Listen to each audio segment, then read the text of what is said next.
I'm delighted to share with you today an object that is likely as old as Bevis Marks Synagogue itself. But more importantly, it expresses an idea that is core to what Bevis Marks Synagogue is. And that object is this sign, this board that is beside me. It says on it the words Rosh Hodesh, the head of the month or the new month. And this board is hung here every single new month. It's taken out and put up along this wall. There's a matching one that appears on the other side of the Heichal, on the other side of the Ark. And it has been hung here every month since 1701. Now, in Judaism, the new month is based upon the lunar calendar. And so each month when the crescent disappears and then begins to appear again, we begin a new month. In ancient times, this would have been done while gazing at the moon and going to the high court in Jerusalem, where they would say the new moon has appeared in the sky, and they would declare Rosh Hodesh, the new month has begun, which would be important for then calculating when the festival of a particular month would fall out. Since the destruction of Jerusalem, this has been done based on a calendar system where we plotted out when the new moon would be appearing, and we've been following that since that time. But of course, the moon is central to this ritual.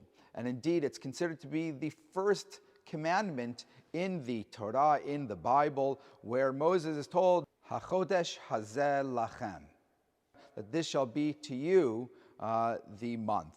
And so since the time of ancient Israel, we have been using a lunar calendar, which is, shall we say, measured in accordance with the solar calendar, so that we essentially follow a lunar calendar every month. It's either 29 or 30 days long, and because that comes out to 354 days, not 365 days, every few years we add an additional month to ensure that the lunar cycle, the lunar year, remains in step with the solar calendar. And so in essence, the festivals will still fall out in the same season every year, and you don't end up having the harvest festival in the middle of the winter and so forth. And so this is important because we declare it each month. But the reason that perhaps it has even more significance is that it's not only the day of Rosh Hodesh, the day of the new month, that is considered to Judaism to be what we might call a minor festival, a festival of sorts, but we anticipate the new month each month, and then we also mark it after the new month has begun. How do we anticipate it? Well, we anticipate it by declaring in synagogue on the Shabbat before Rosh Hodesh begins that on such and such a day in the coming week will be Rosh Hodesh. And in that prayer, we recite several Yehi Ratzons, may it be thy will, where we pray that the month ahead should be a month of blessing. Now, many of the things that we say in this prayer seem to be, well, I used to always think at least, a bit old-fashioned. We prayed that we would be spared from plague. We prayed that there should be no captives.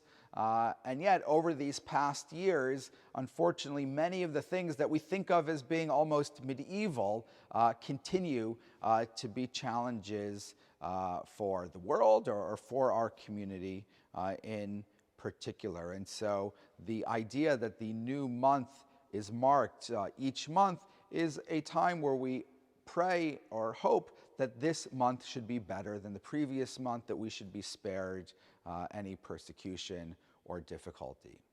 We then, on Rosh Hodesh itself, celebrate with the singing of Hallel and prayers of praise and thanksgiving. And then, and this is important, a few days later, we actually go outside at night, look into the night sky, see the moon now beginning to appear again. The crescent is now starting to appear in the night sky, and we recite a blessing of the Kiddush Levana, the sanctification of the moon. And with that, we look to the moon and we pray that just as the moon is renewing itself, that so too our people should be renewed as well. And despite the fact that we know the moon waxes and wanes, we pray that we should be in a state of, shall we say, waxing, of growth, of blessing, of prosperity, just as the moon is.